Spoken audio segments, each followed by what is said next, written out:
Bonjour, dans cette vidéo astrologique, on va aborder le sujet de la pleine lune dans l'axe Lion-Verseau du 25 janvier.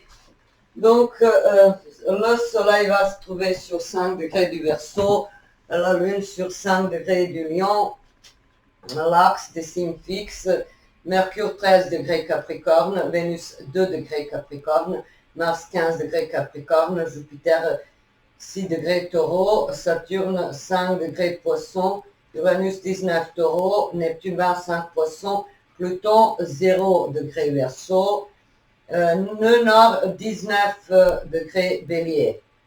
Cette pleine lune est très aspectée.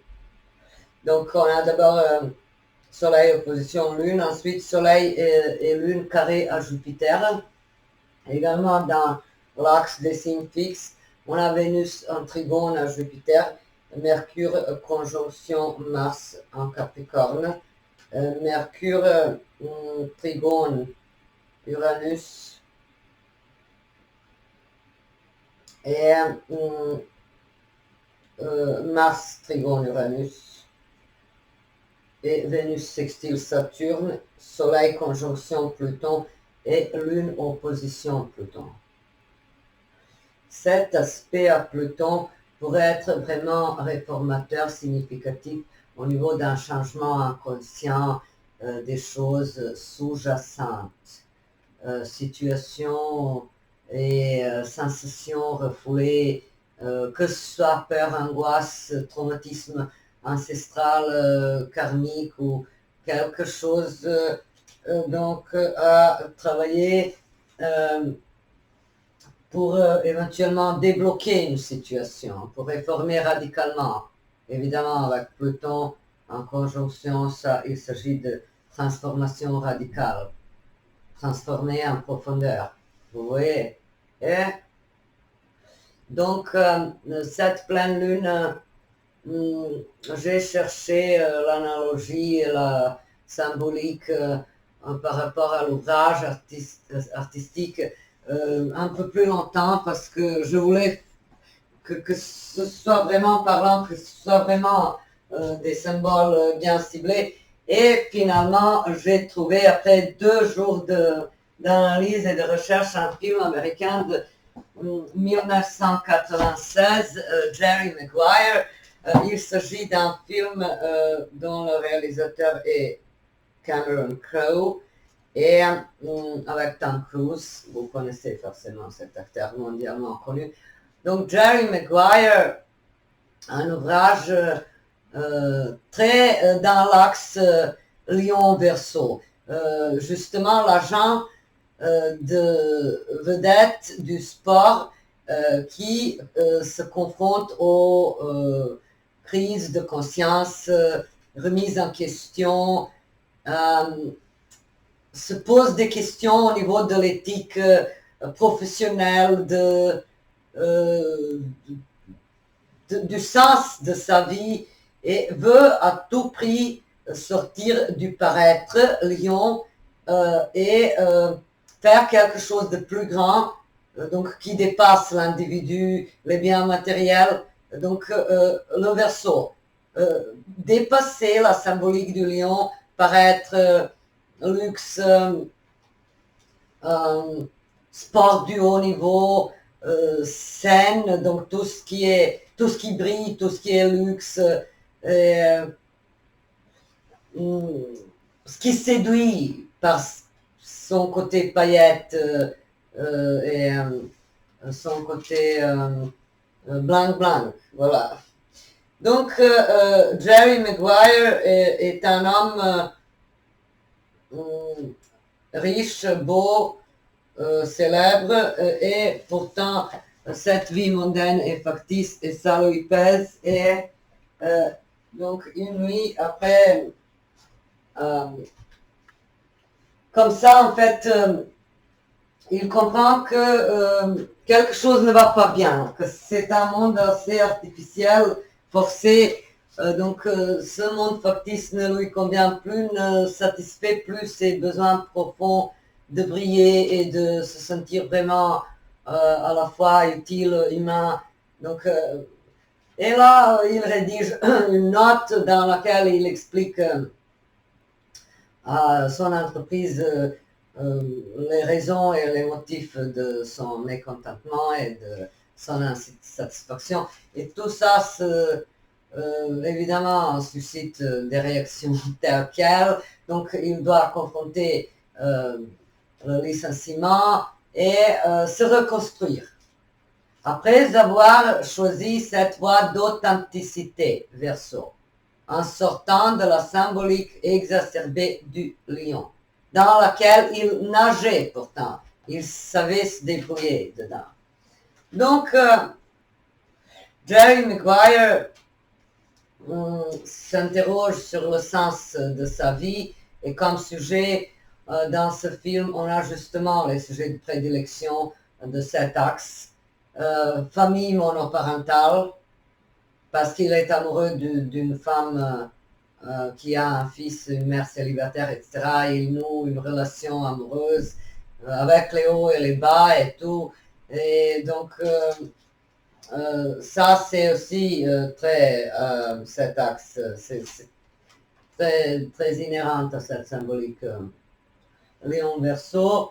Donc, amour propre, amour pour les enfants, amour pour ceux qu'on considère comme les frères. Donc, pas la famille biologique, pas la fratrie au sens propre, mais comment on considère, comment on estime cette appartenance à un groupe de nos frères. Vous voyez, avec le Verseau, on a donc les frères d'âme, les frères du cœur. Ça, donc les amis, voilà, les amis proches, les confidents, les conseillers, c'est ça. Et donc,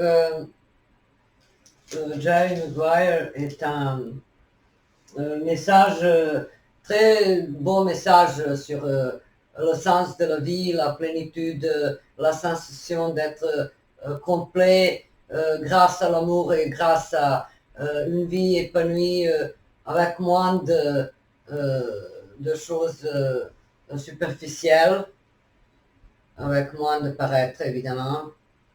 Donc le vrai bonheur apparemment se trouve dans cette découverte, dans cette exploration de la symbolique du Verseau. Alors que la lune en lion est plutôt dans la dépendance aux applaudissements, aux choses liées à la célébrité, gloire, popularité, vous voyez, mais d'un coup, étant donné que ces deux signes sont complémentaires, le lion se remet en question justement par l'impact de cette ombre du Verseau. Et quand on a des choses comme ça, alors on se pose des questions et on sort de la symbolique à sens unique. Donc on sort de ces traits de caractère uniquement solaire représentés par le lion, égo, exacerbé, estime de soi, le côté prétentieux, arrogant, autosuffisant, narcissique, égocentrique, égoïste. Donc on dépasse ce stade et on va vers le signe opposé, le Verseau en l'occurrence qui symbolise l'ouverture, les liens avec les proches, les coopérations, l'esprit artistique, altruiste, humaniste, l'engagement en faveur des groupes défavorisés ou des personnes en précarité ou en faveur d'un but qui nous dépasse. Et aussi, vous voyez, donc avec le Verseau, on cherche à concrétiser quelque chose de plus grand que nous. Donc, si vous connaissez cet ouvrage, tant mieux, sinon je vous le conseille vivement et chaleureusement. Et en ce qui nous concerne, pendant cette pleine lune, je pense que c'est la nouvelle vision de sa propre personnalité, c'est-à-dire on se rend compte que on a été trop déterminé par l'entourage et que ça aurait pu rendre notre image de nous-mêmes assez bancale, défaillante. Et dans ce sens-là, on a quelque chose à réparer, à nous détacher, à nous détacher de cette idée de ce que les autres pensaient ou disaient de nous. Comment ils nous catégorisaient, comment ils nous étiquetaient, c'est les autres. Mais là, notre estime de nous-mêmes doit être basée sur la vérité, sur ce que nous sommes vraiment. Et il n'y a que nous-mêmes qui soyons capables de bien cerner qui nous sommes. Donc nous ne sommes pas la définition de quelqu'un d'autre. Les autres ont le droit de penser ce qu'ils veulent. Et forcément, dans cet axe Lion-Verseau, il s'agit de réparer l'image de soi-même. Peu importe si vous sortez de la relation toxique, si vous avez été victime d'un harcèlement, si vous avez subi un traumatisme familial ou quelque chose comme Jerry Maguire, un licenciement, quelque chose. Maintenant, cette image ébranlée de vous-même, cette confiance en vous-même ébranlée, doit être réparée pendant cette pleine lune, selon moi, parce qu'on a Pluton en conjonction à Soleil, Pluton en Verseau, Soleil en Verseau, vous voyez. Donc ça, c'est plus large, évidemment, que le pur narcissisme et le côté égocentrique et très focalisé sur le paraître et sur les effets scintillants des apparences. Vous voyez, donc on a l'occasion apparemment de réformer quelque chose, surtout en lien avec cette image de nous-mêmes. Ensuite, les autres sujets, comment on planifie et organise nos divertissements, nos fréquentations, qui sont nos amis, sur quelles personnes on peut vraiment compter. J'ai remarqué que parfois, j'ai connu dans le viral des personnes très gentilles et très aimables, et très douces et très intelligentes, mais en quelque sorte négligentes par rapport à elles-mêmes. Et cette facette de leur personnalité, hélas, les empêche d'être de bons amis. Un bon ami, c'est quelqu'un sur qui on peut compter jour et nuit. Vous voyez, et non une personne gentille et qui ne vous juge pas. Parce que cette personne gentille qui ne vous juge pas, si elle est négligente, si elle ne répond pas, si elle n'est pas présente, ça ne veut rien dire, ces qualités. Vous voyez? Donc s'il s'agit de quelqu'un qui fuit les amitiés, les engagements, les choses stables, peu importe pour quelle raison, mais vous ne pouvez pas compter sur de telles personnes. C'est ça aussi la morale, selon moi, de cette pleine lune. Donc, le sens de nos amitiés, qu'est-ce qu'on attend de nos amis, qu'est-ce qu'on peut donner, avec qui on peut s'associer et dans quel but, et comment s'engager pour faire profiter de quelqu'un d'autre de nos compétences, talents, comment... Et en même temps, comment être valorisé. Forcément, on n'est pas quand même des robots. Pour travailler gratuitement ou pour travailler sans aucun retour, sans aucune, disons, remarque positive ou quelque chose du genre. Vous voyez, on a besoin de se sentir quand même valorisé. Et donc, les sujets en lien avec les loisirs, les divertissements, la scène, le show business, l'art, les talents artistiques, ça peut être intéressant pour quelqu'un qui souhaite développer un don créatif ou quelque chose du genre. Et pour quelqu'un, ça peut être le fait de se détacher de faux amis, de voir de manière plus claire et lucide comment sont ces gens-là qui se faisaient passer pour nos amis. Je ne vous incite pas, bien évidemment, à critiquer et juger de manière sévère vos amis et vos amitiés, mais j'analyse le climat de cette pleine lune. Parce que c'est ça l'axe Lion-Verseau. Donc, notre besoin de briller, représenté par Lion, notre ego qui doit quand même bien structurer, valoriser, mise en lumière, mise en valeur.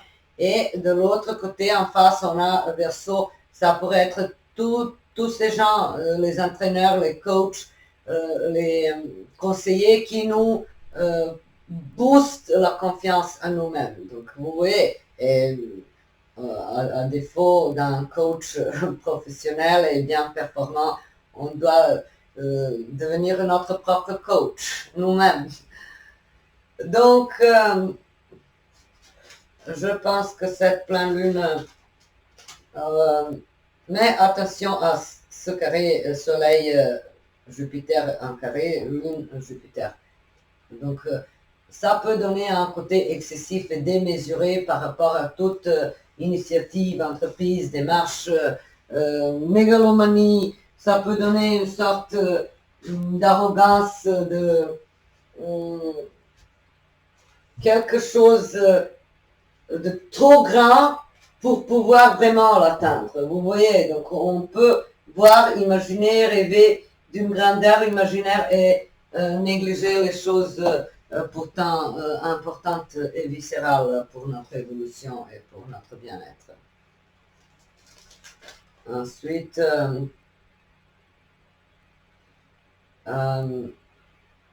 Vénus Trigone Jupiter. Un très bel aspect, symbolisant toujours l'épanouissement, les choses matérielles qui nous réchauffent le cœur. Ça peut être pour quelqu'un l'augmentation du salaire, les meilleures conditions de travail, ou un amour, la sensation d'être épaulé, d'être soutenu, d'avoir trouvé une vraie âme sœur, ou de pouvoir finalement légaliser, c'est-à-dire officialiser, ou de pouvoir finalement espérer quelque chose de concret au niveau affectif. Mariage, fiançailles, vie commune, naissance, agrandissement de la famille ou agrandissement de l'espace physique. Donc, c'est un très bel aspect, Vénus Trigone Jupiter, on sent la chance, la prospérité, l'abondance, la facilité à décrocher l'emploi de ses rêves, à atteindre ses objectifs principaux, à s'affirmer, se sentir bien dans sa peau, avoir l'impression qu'on a trouvé sa bonne place quelque part.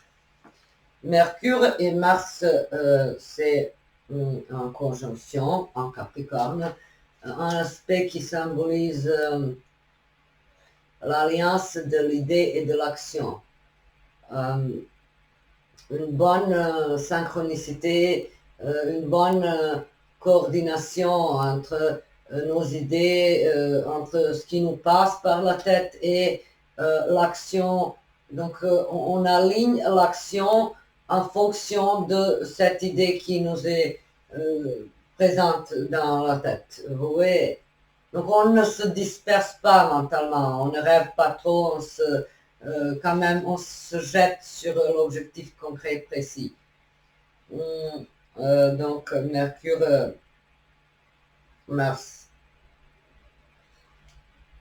en conjonction, c'est positif. Mercure Trigone Uranus, Mars Trigone Uranus, vraiment très très bel aspect. Cette double conjonction Mercure-Mars en Trigone à Uranus, c'est l'ouverture, la chance.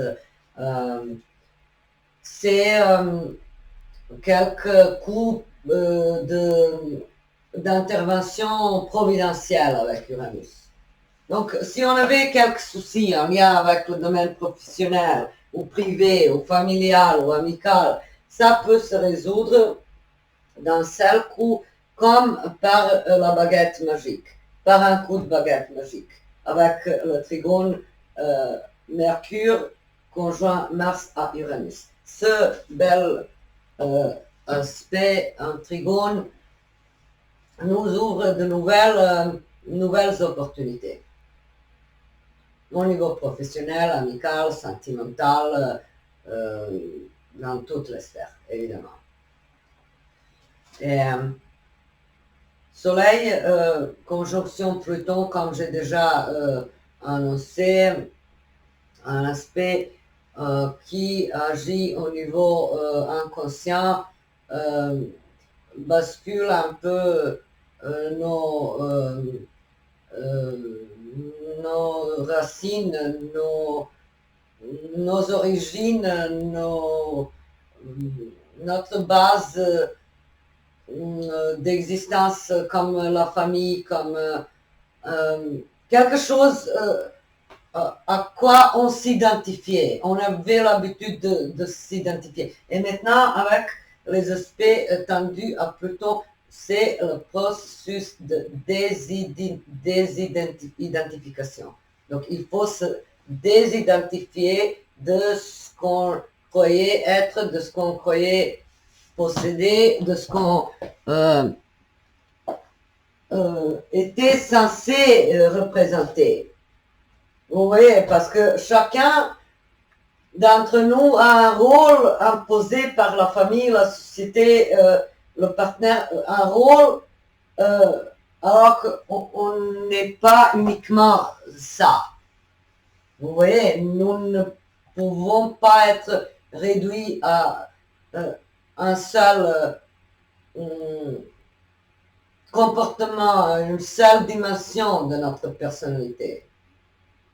C'est ça, donc les aspects tendus à Pluton cherchent les failles à l'intérieur de notre inconscient, des choses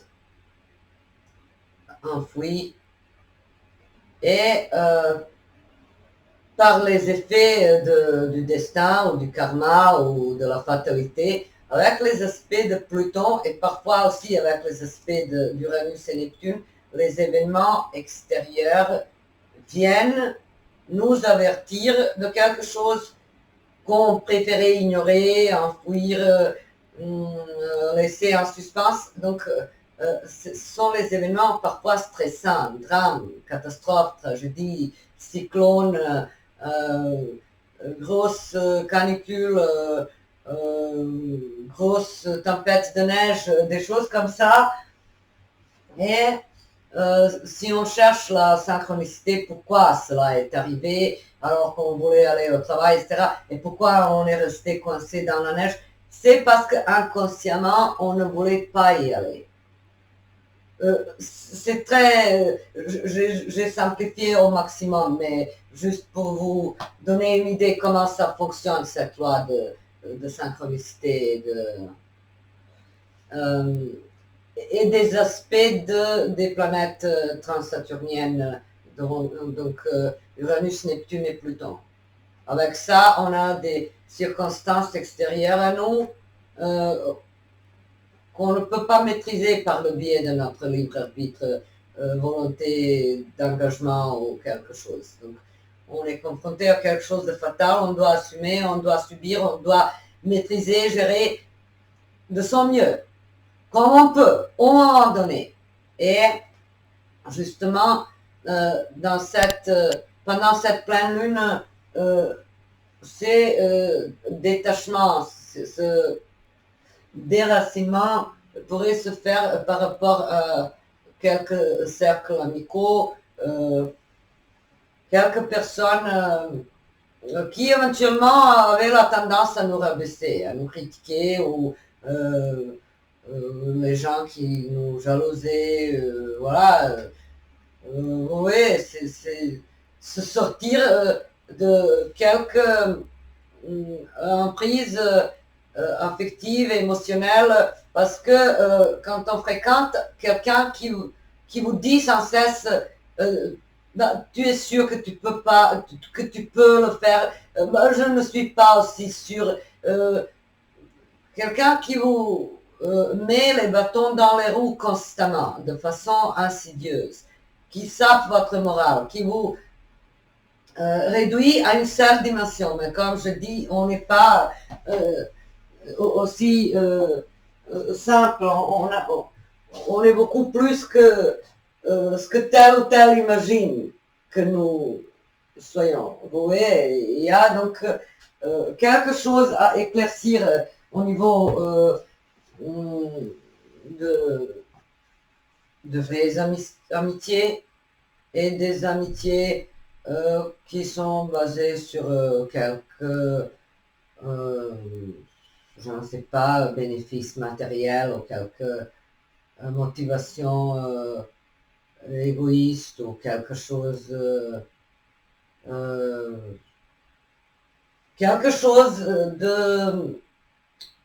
pas aussi humain. Donc, éventuellement, éclaircir avec quelqu'un les disputes et les conflits, les résoudre, et tourner la page et éviter de fréquenter certaines personnes qui vous ramenent que du stress. En doutant constamment de vos compétences, de vos qualités, ou les gens qui ne se réjouissaient pas assez de vos succès, ou des gens qui ne vous voyaient pas dans la bonne optique, mais qui vous mettaient dans quelques positions qui leur arrangeaient à un moment donné. Et en passant, je vais vous raconter une histoire justement. J'ai lu ça sur Facebook récemment. Il y a une dispute entre un âne et un tigre. Et l'âne dit, tu vois, l'herbe est bleue. Et le tigre dit, non, non, elle est verte.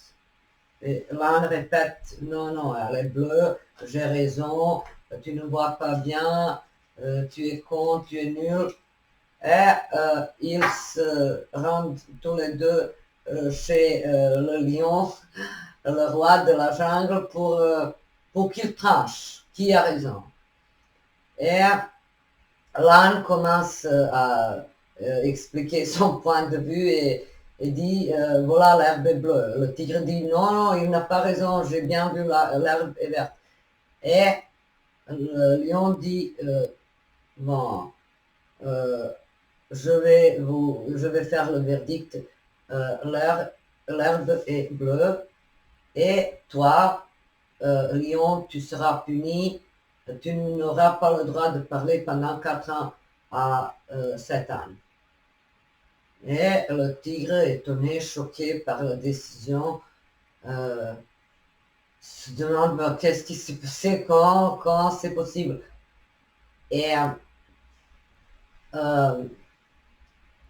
ils s'en vont et il retourne demander l'explication au lion. Et le lion lui dit, c'est parce que tu gaspilles ton temps, tu gaspilles tes énergies.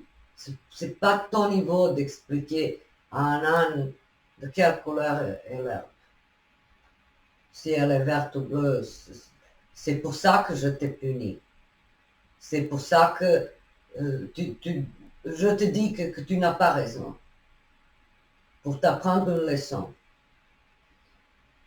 Voilà, j'espère que vous allez faire de votre mieux et positiver et faire quelques bilans, conclusions au niveau de vos amitiés, de vos liens affectifs, de tout ce qui vous rend fier de vous-même, de tout ce qui vous fait vibrer de cette belle émotion d'élan, d'enthousiasme, de joie de vivre, de chaleur envers les autres et envers vous-même. Donc, il y a quand même une idée de bienveillance, de générosité, une idée de quelque chose de très humain, très amical dans cette pleine lune du 25 janvier. Je vous souhaite une belle et douce pleine lune et je vous dis à très bientôt.